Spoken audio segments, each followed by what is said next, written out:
Buenas and half a day, Guahusi Pulan, and this is PulanSpeaks. And for today's episode, we have a very, very special guest who will help us understand the complex topic of indigeneity. He is a Filipino Pohnpeian scholar born and raised on the island of Guam, and he is currently a faculty member at the University of Minnesota. He is no other than Vince Diaz. Thank you very much, Vince, for being on the show and taking your time out. Is there anything you would like to add on or that I missed? Any achievements? Well, no achievements, but I would like to more formally greet your audience.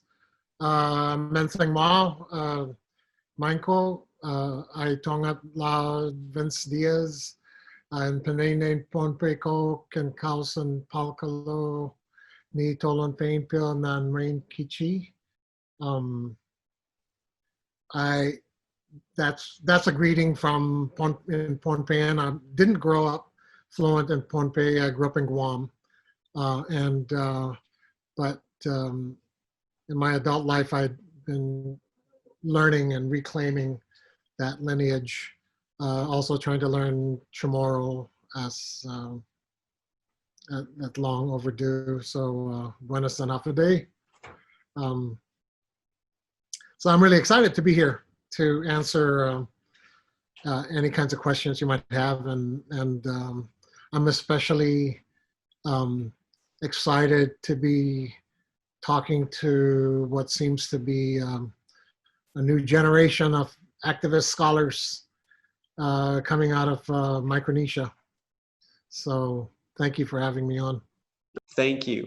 First things first, what makes you a credible source, or for lack of better terms, what makes you an authority figure on the topic of indigeneity? You know, why should people listen to you on this?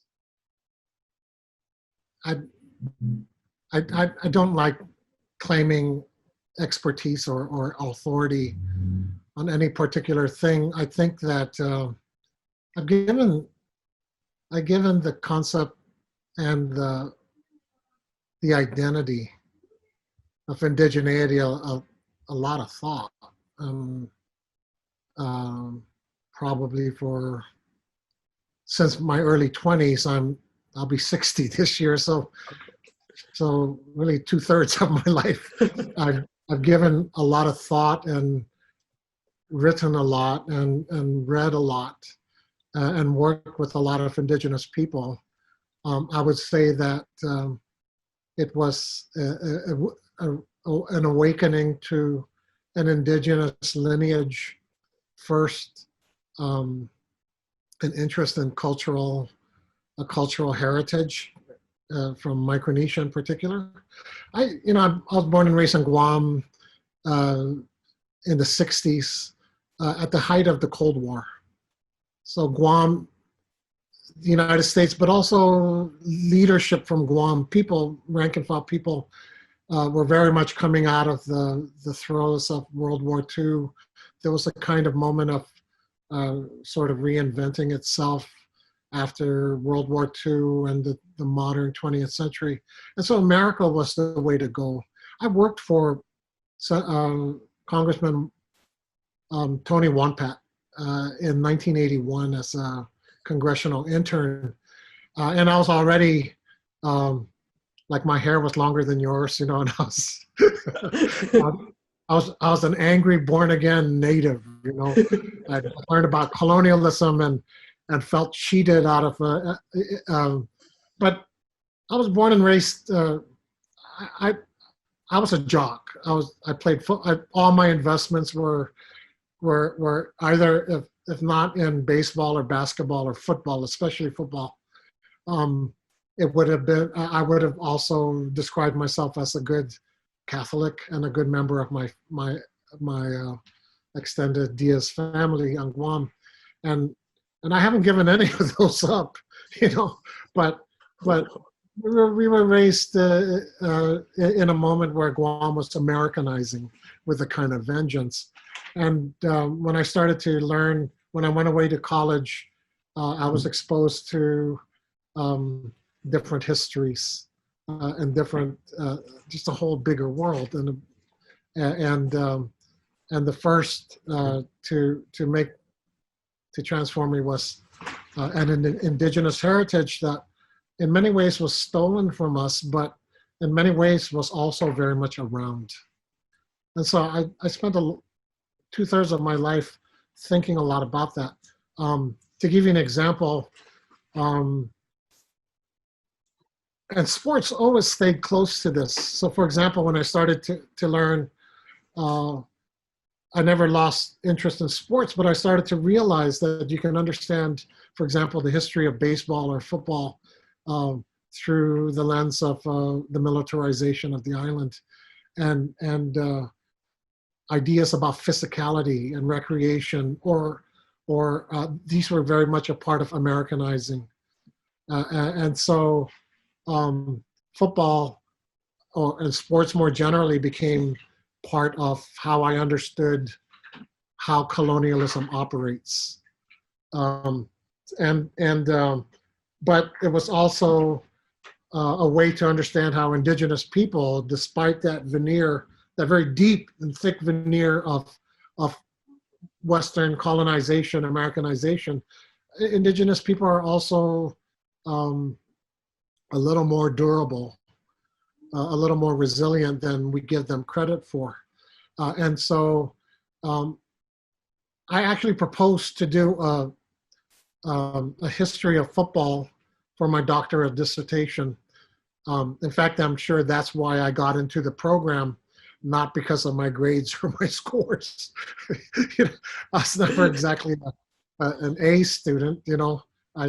But I wanted to look at football as a vehicle of colonial control, but also as a vehicle of resistance to colonialism. And that's something that I still continue to work around. And, you know, so it would be only half correct to say that my interest is only on indigeneity. A big part of indigeneity is also about looking at colonial, we might say coloniality. And I know one of the things that we have to clarify very quickly is why the ity, right? Why the ity? Why not just say indigenous? Why don't you just say colonial? Right. Why do you have to add the ity at the end? And that's where I think my work comes especially, can be especially helpful.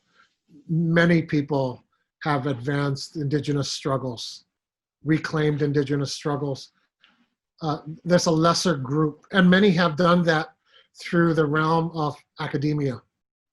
So I'm someone who, though I went to college primarily to play sports, I learned very quickly that higher education, especially researching and writing, through the vehicle of critical theory, critical thinking, can be an especially powerful tool or vehicle for both decolonization and also for recouping and advancing indigenous struggles.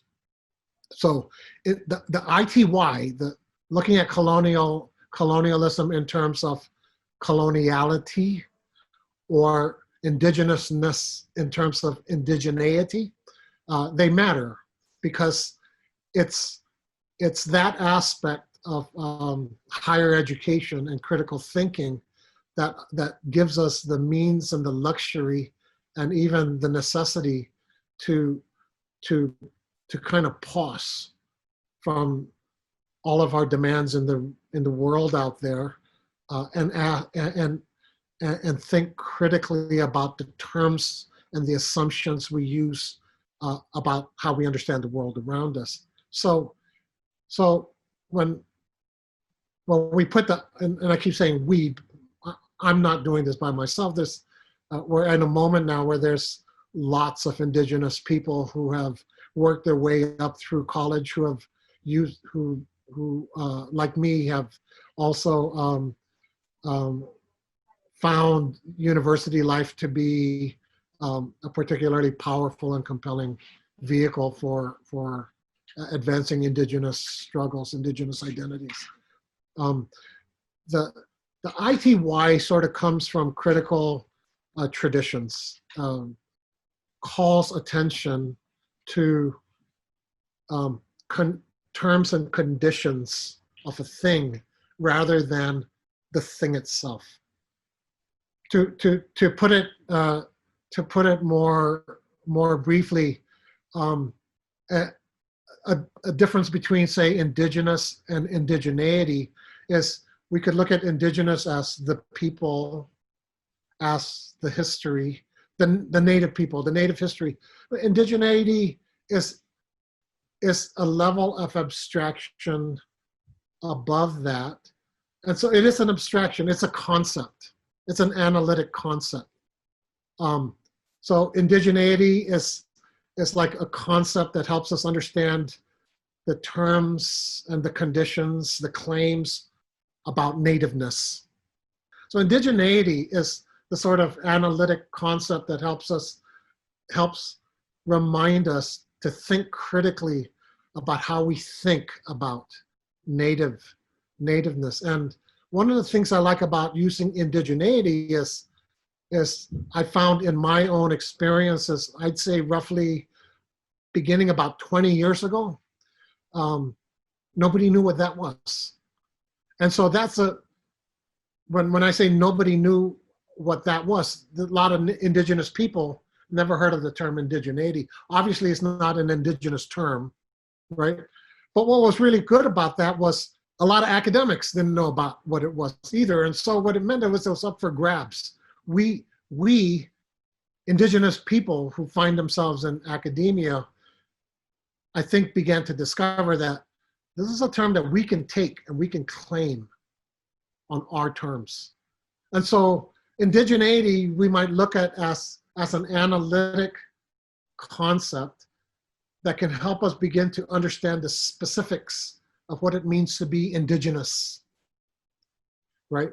And one of the things that is both a reason why we need an analytic and why it might be good to not make it an indigenous term, right? Is because we need, if we're going to be talking to each other, if we're going to be analyzing, if we're going to be comparing our experiences as indigenous peoples across Micronesia and Oceania and around the world, we can't really use one indigenous term to carry it all. And so this is a strategic, purposeful abstraction. Ideally, we want to say indigeneity is how indigenous peoples make claims about who they are, what's different about their histories, what's different about their political experiences, what's specific about their cultural experiences, what their political futures ought to be, sovereignty, self-determination. And ideally, indigenous people should privilege their vernaculars for that. And by the way, what's the difference between indigenous, native, and and aboriginal and all that?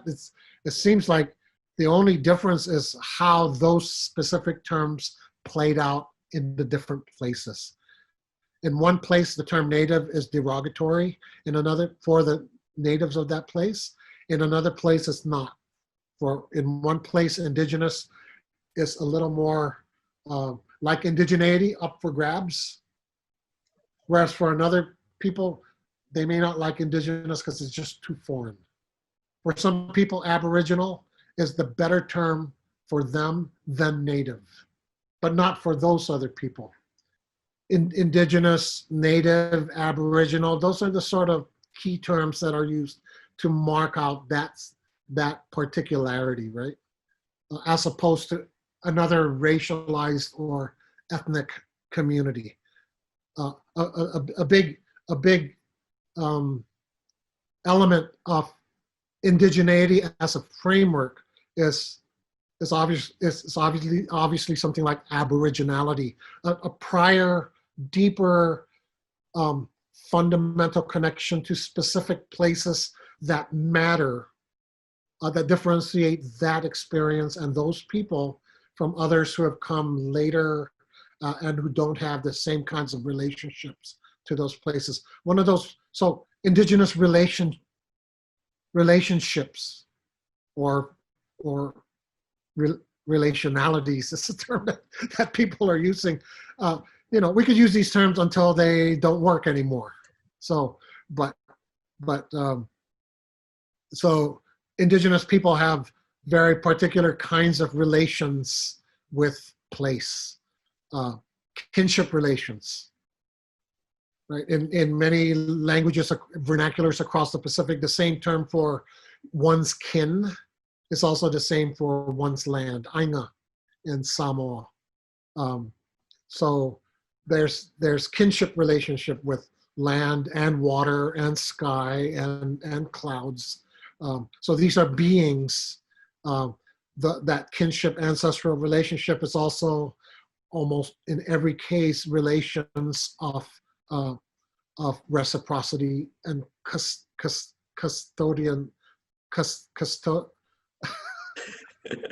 custodianship, stewardship.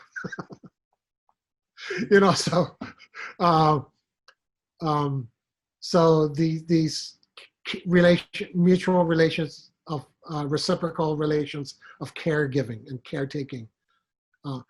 These are two things that differentiate other people's relationships with land, water, sky from indigenous. And I would say these are fundamental parts of the analytic of indigeneity. It's also a political thing. It's part of a practice of reclaiming or resisting other analytics. So far, I'm happy to say, though there isn't a consensus and there isn't uniformity in Native studies today around the world is now led by indigenous people on indigenous terms. And I'm speaking from about 2 decades of working with a lot of Native people in different disciplines in different places to advance Native studies. Indigeneity is one of ours. It's one of our terms. Anthropologists don't use that term often. Sociologists don't use that. Historians don't use that. And I'm finding increasingly that when non-natives who are accountable to disciplines, even critical disciplines, talk about indigeneity, they're now forced to have to cite indigenous scholars. That's a good thing. There could be problems with that to the extent that we become too institutionalized. But so far, I think indigenous studies is growing, and it's, I think, the best elements and dimensions of indigenous studies is that which is connected very closely to like cultural and political projects on the ground that feature the vernacular and what we can call vernacular practices, like tattoo, like dancing, like canoe building, like sailing, things Native people did that they're recovering.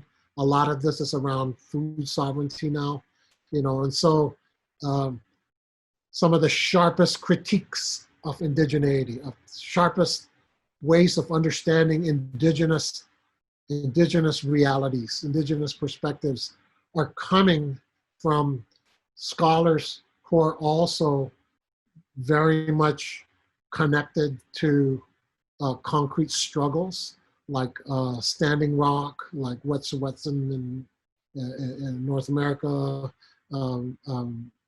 Protect Mauna Kea, any number of hot spots around what's developing out of those hot spots in terms of what needs to be done to correct things there. Stop a pipeline, stop a telescope, right? Protect an elder ancestor mountain, protect a river. What it takes to do that is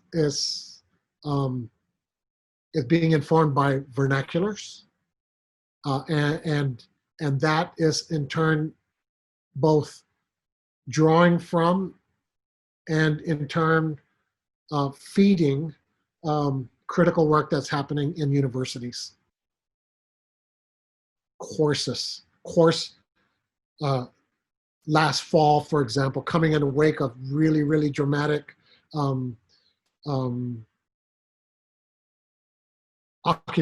protection of Mauna Kea, practically all of the courses that had anything of substance dealing with indigenous had some direct connection with Mauna Kea, even to the point of courses being held there. My friends and colleagues and counterparts at the University of Hawaii were half of them were shifted their classes up to the mountain, things like that. One of the things I was trying to do for that we began doing with some success was at the University of Guam having our classes at the canoe house down in Agano. So it's the form that higher education, academic work takes that is hitched to indigenous cultural, political projects that I think at its best is what's informing what we might call indigeneity. You could look at this as a kind of jargon, but it's also a way to clarify our terms. Even taking a risk with indigenous people frowning at abstract intellectual languages like this.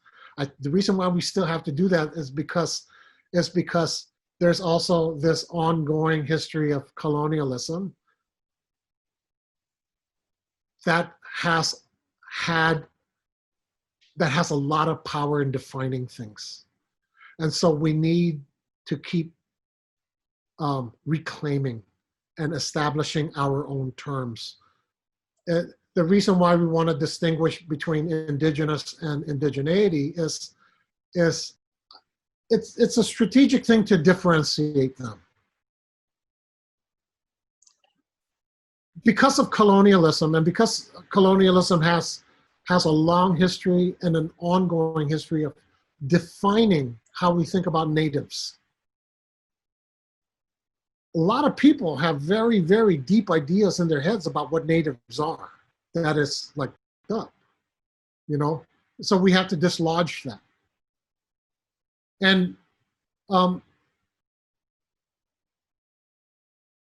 the reason why I like indigeneity is because indigeneity, rather than indigenous, and I don't want to draw a hard line between them.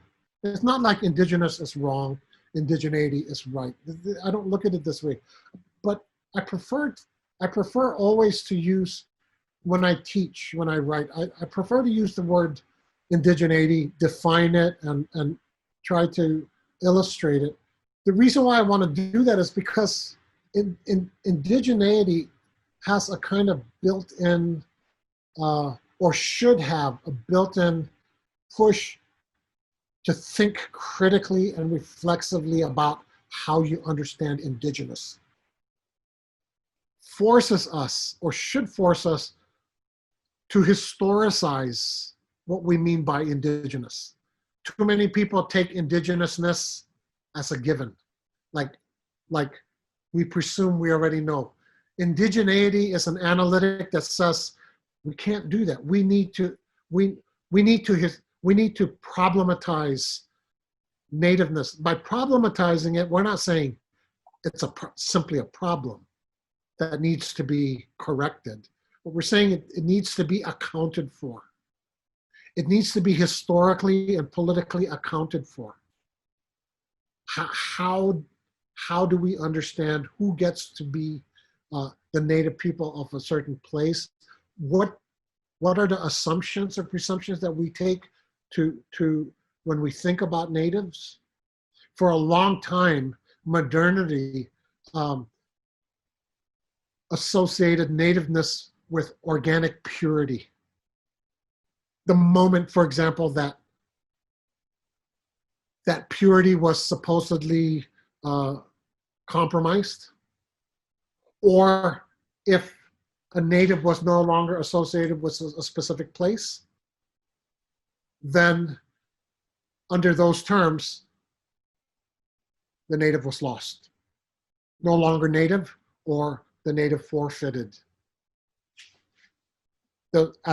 So a big part of indigeneity requires that we understand specific connections to specific places.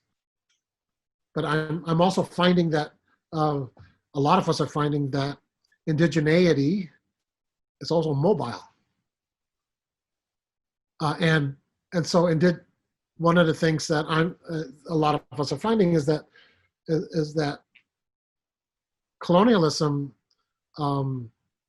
sort of had some very particular ways of ascribing nativeness to place at the expense of histories and traditions of mobility. And this is actually where seafaring culture, as we're discovering both in where it survives across the Pacific, but also where it has been revitalized in more recent years, that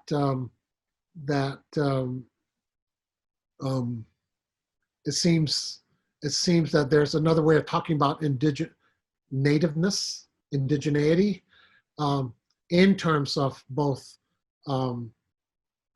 deep connection, deep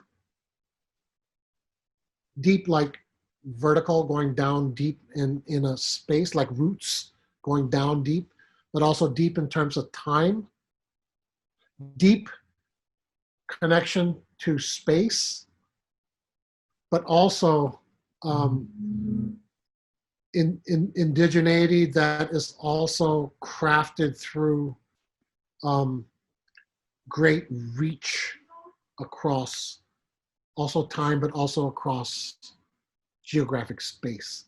And so the ideas of both depth and reach being fundamental parts of at least an oceanic indigeneity. I actually think that when we steep ourselves in the substance of seafaring vernacular, how our canoes constructed, exactly how our waves, stars, clouds, sea creatures used for traveling effectively. How is the relationship between land and water and sky operationalized in technical ways that I think we have, when we're steeped in those vernacular practices, best understood in the vernaculars,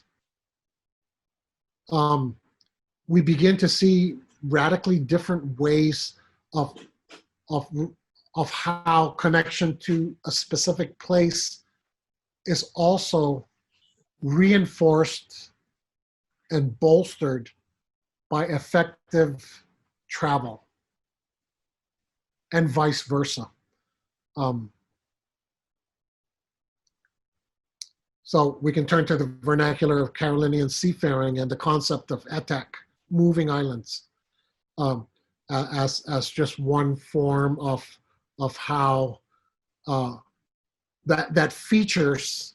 I'll try to say this very, very briefly. It features ways in which to be able to travel very far requires a kind of conceptual moving of your locality.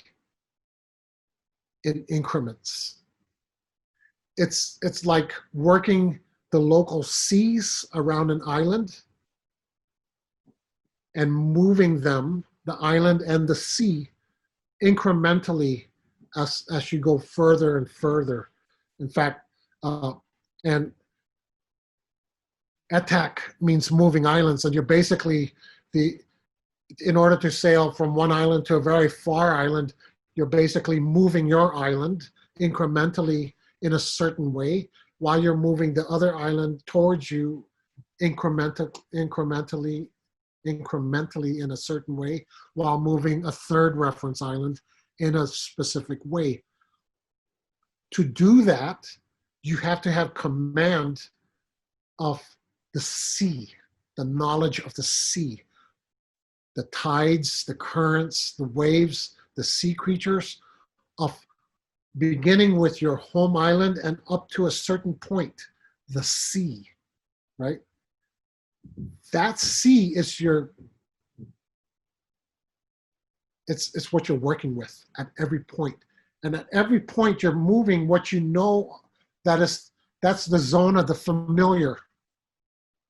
You're taking that, and then you're comparing that zone of familiarity to the next zone.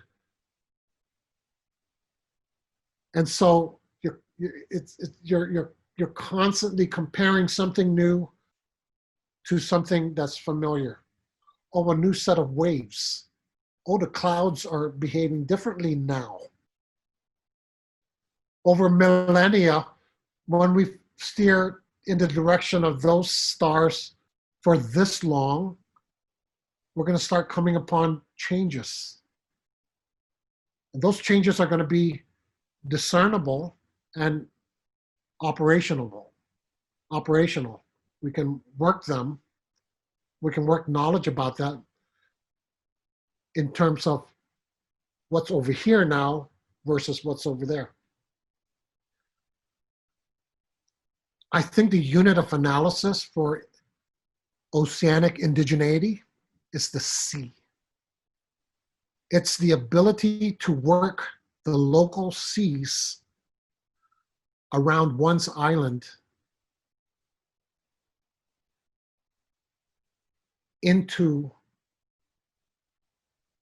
a transoceanic voyage. So I think the unit of analysis for sailing from Guam to Hawaii is not simply Moana, the ocean. It's actually your sea. So seas of islands, not sea of island. And definitely not the one Moana or ocean. The sea is the local.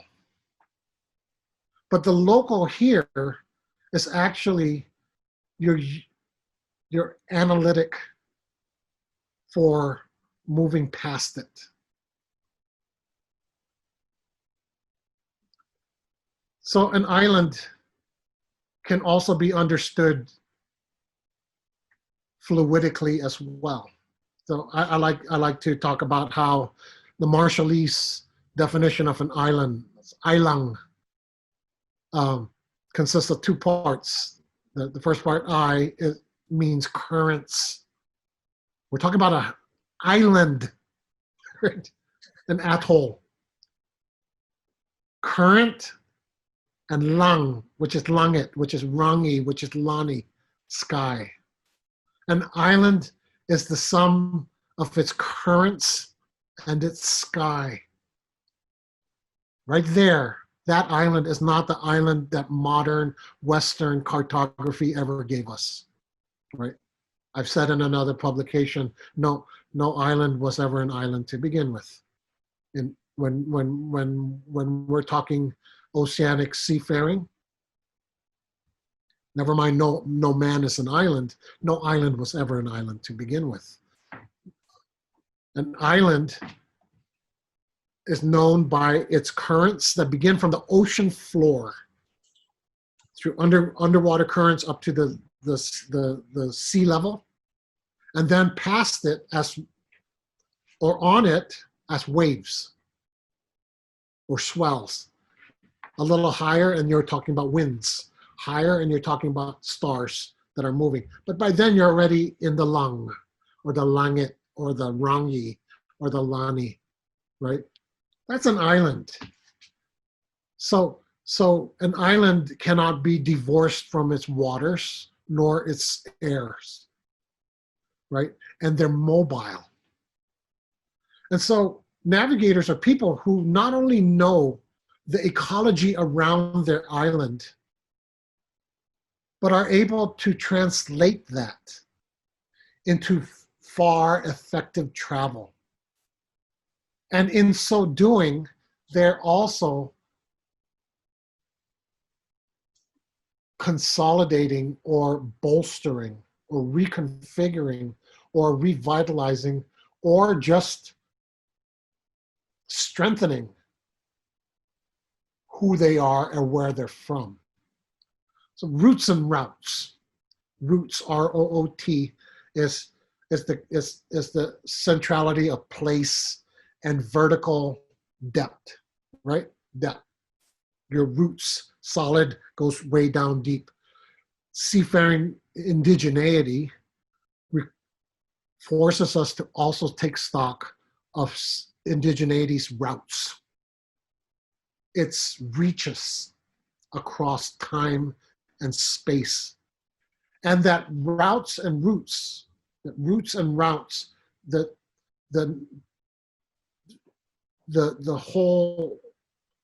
whole thing about depth and the whole thing about reach, they're not mutually exclusive.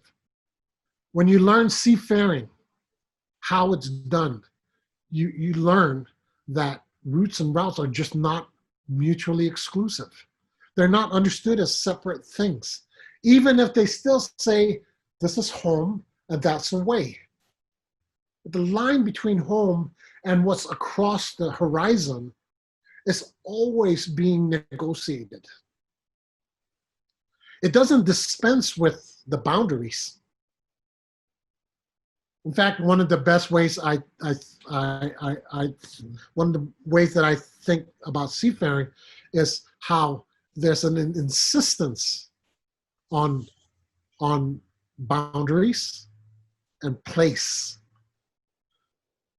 But that insistence it's permeable, it's malleable. Now the politics is how you negotiate those boundaries, right? Like one of the first things you do, one of the vernacular practices of seafaring is protocols. When you enter someone else's island, you're always recognizing, or you should recognize when you're entering someone else's locale, right? You're passing through or you're there, and you better know what to do and what to say because you could get killed, right? But that's an honoring and respecting of boundaries and differences. But I think that Pacific oceanic indigeneity, how specificity and particularity came to be articulated in different places. The CHamoru's there, the Palauans there, right? Hawaiians there, all that kind of stuff.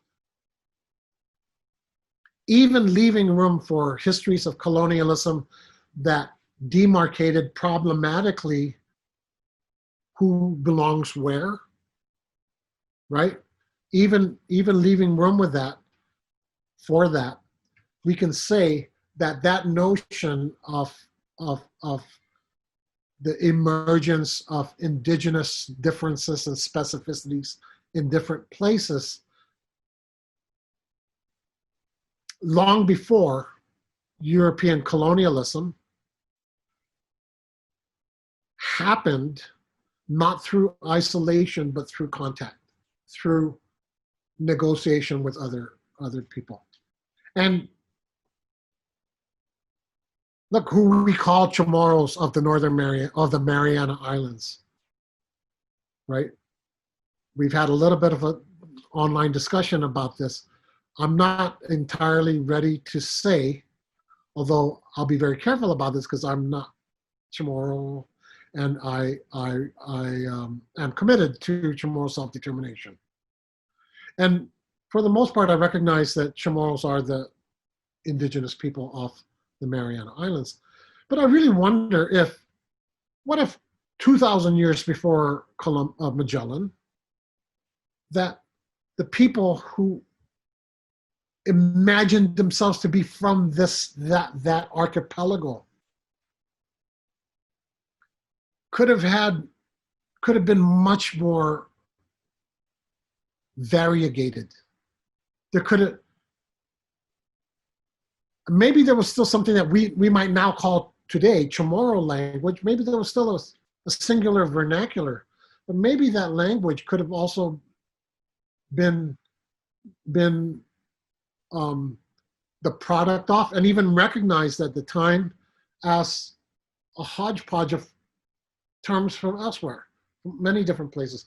Oh, that word for that part of the canoe is an older word that comes from those guys that came from those islands over there. But this part comes from a more recent history, the last 500 years. And we're still talking, imagining a point 2,000 years before Magellan, right? So that so that it was actually a little more variegated than we might seem to think. The case in the Northern Marianas is interesting because not only does a recent political move process of the creation of the Commonwealth of the Northern Marianas officially recognize two, the Refalawash and the Chamorros, right?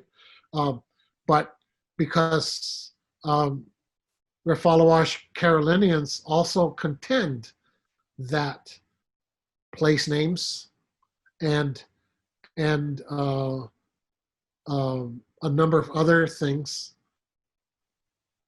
are Carolinian terms, Saipan, Tinian, Luta, though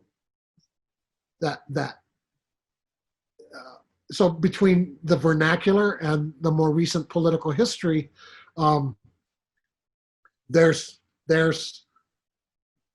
you've got to be agile enough to allow for at least two indigenous peoples. That's the recent political commitment of the CNMI. And I don't know how to get my head around that. And I'm glad I don't have to square that. And I kind of resisted weighing in on that because I don't want to mess it up, I think Chamorros are totally deserving of that move for self-determination. But I'm not ready to say that the people who committed to CNMI got it wrong by acknowledging Carolinians as an indigenous people as well. I always thought that was pretty cool, especially given the fact that all the Carolinians I knew spoke Chamorro and had intermarried with Chamorros anyway, and so, it's very possible that they could have been on their way to assimilating into a Chamorro thing, or I don't really have my head around that, but I wondered if the recent political project of CNMI Indigeneities, right? See how when I say indigeneity there now, we're already flagging all kinds of complex things, right? I wondered if that recent political project was actually to what extent that could serve as a way to help us think a little more broadly about what indigeneity might have been before colonialism. That's why I want to give it a little bit of room there without, without losing what I will still end up saying publicly as it still seems like CHamoru homeland. When I've heard some Carolinians say, but there were no people here when we came, there's a part of me that's wondering, yeah, because you came, your canoe might have come to a very specific place that had been emptied by Spanish. Who when you say we know, this is the other thing I like about seafaring indigeneity. In many ways, there's no such thing as a Chukis, right?